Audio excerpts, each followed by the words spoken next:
4e saison.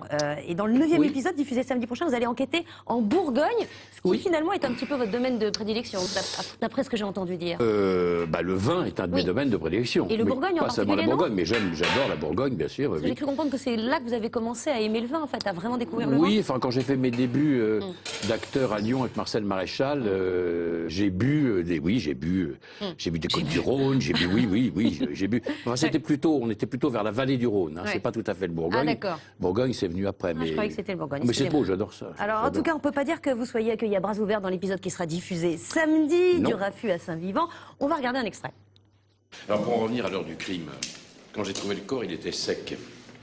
Ce qui voudrait dire qu'on l'a tué avant l'orage et qu'on l'a déplacé après dans les vignes. Sans blague. Heureusement que vous êtes là, monsieur Lebel. Oui.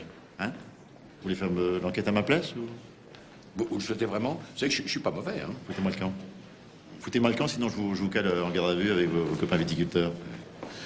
Oui, vous êtes grognon, quoi. C'est bien ce que je pensais. Vous êtes grognon, quoi. Ouais. Alors, dès qu'on entre dans un château, on est confronté aux histoires de famille, aux rivalités. Est-ce que finalement, c'est pas un lieu extrêmement propice au polar, les châteaux comme ça, de vin? C'est la vigne et le vin qui sont propices. Ah oui, plus que... Oui, parce que c'est familles, mystérieux, le vin. On croit connaître... on boit ça, puis c'est un liquide comme ça. Non, il y a une manière... c'est très compliqué de faire du vin, c'est très compliqué. Il faut jouer avec le temps, il faut le respecter, en même temps, de temps en temps, il faut le transgresser. Et puis, il y a effectivement des rivalités souterraines, il y a des luttes intestines, familiales, tout ça. Donc, c'est un beau terrain de jeu pour des scénarios et pour des acteurs qui ont envie de jouer avec. En particulier, mon petit copain Stéphane de Groot, qui est absolument épatant, que j'adore, qui lui aussi adore le vin d'ailleurs, comme moi. Ouais. Et c'est un acteur merveilleux, c'est un compagnon formidable. On n'avait pas regardé s'il buvait notre vin. Le sang de la vigne, c'est adapté d'un roman de Jean-Pierre Allot et Noël Ballan, ou Ballen, je sais pas comment. Balin. Les premiers ont été écrits en 2004, je crois. Ah non.